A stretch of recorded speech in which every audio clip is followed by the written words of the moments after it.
bring it through. So that's something that you can try. I would probably be looking at wanting to, if I did the sort of the mix again, it would be something I would be looking into wanting to make even sort of sharper version 2.0. Having that sort of clear sort of vocal switch come in, add the tail, add the effect right at the end, and then tail it out, and we move into the next section.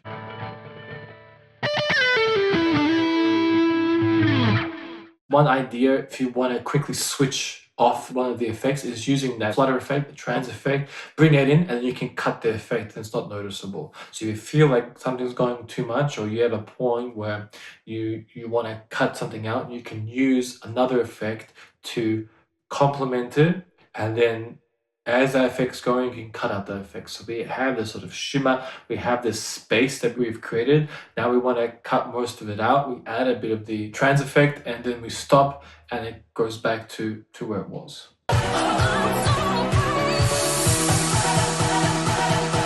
Add that beautiful tail with the reverb.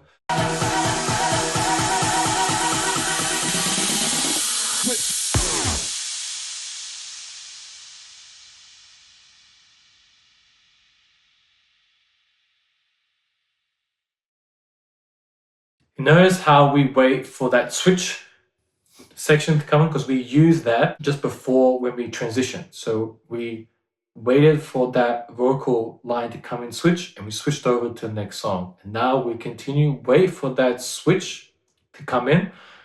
It builds in, we add the tail.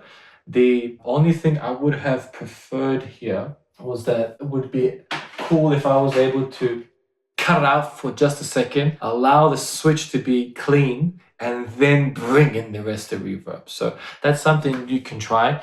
That does add another level of complexity. You have to really add things on very, very quick. So you have to let go, let the effect come in, and just before the vocal line finishes, it's very, very, very short. So it'll take a lot, some practice. You can catch that ending, bring in all that reverb and effect on max, hold on to that tail, and bring it through. So that's something that you can try. I would probably be looking at wanting to, if I did the sort of the mix again, which I never do, but if, you know, a parallel universe I did, it would be something I would be looking into wanting to make even sort of sharper version 2.0. Having that sort of clear sort of vocal switch come in, add the tail, add the effect right at the end, and then tail it out, and we move into the next section. Some key ideas here. Remember that you can create little pockets of music, mini mashups of different genres. And that's what we've done here. You don't have to be as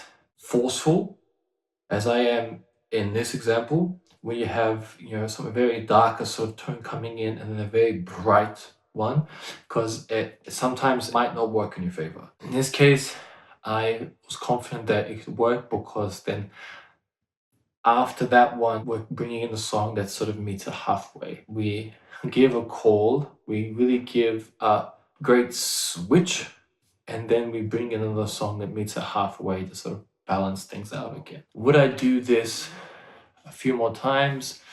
Maybe, if it's like a short sort of build. If it's like a short little cut and then a switch and then bring something else and then quickly bring in something else. This type of effect works a lot better when you are doing those very quick vinyl scratches and transitions, and you can really be flexible in switching from one to another, to another, to another. And then you can really hone in going from one genre to the next. You're doing a much more longer interpretation of that technique, and you have to be a little more balanced in the songs and the songs that you choose. But I would say that looking into more so those skills in the vinyl scratching, looking into those DJs that are more versed in that space is really, really good. And you can draw some inspiration, some fundamental ideas from that, like using the fade it very quickly to create a bit of that sort of flutter effect. And then also looking at some of the effects. They don't use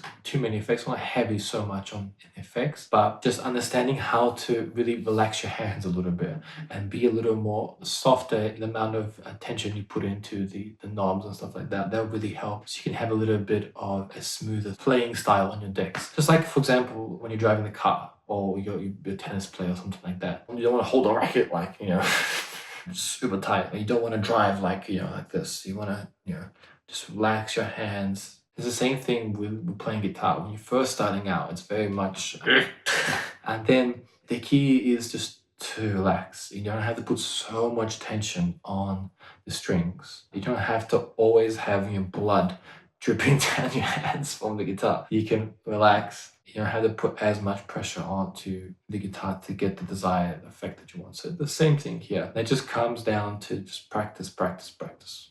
I really am inspired by some of the techniques that are applied in the vinyl scratching. So I think it's really cool. Something to definitely look into and continue your development as a mixer, as a performer, and as a person who wants to master the skills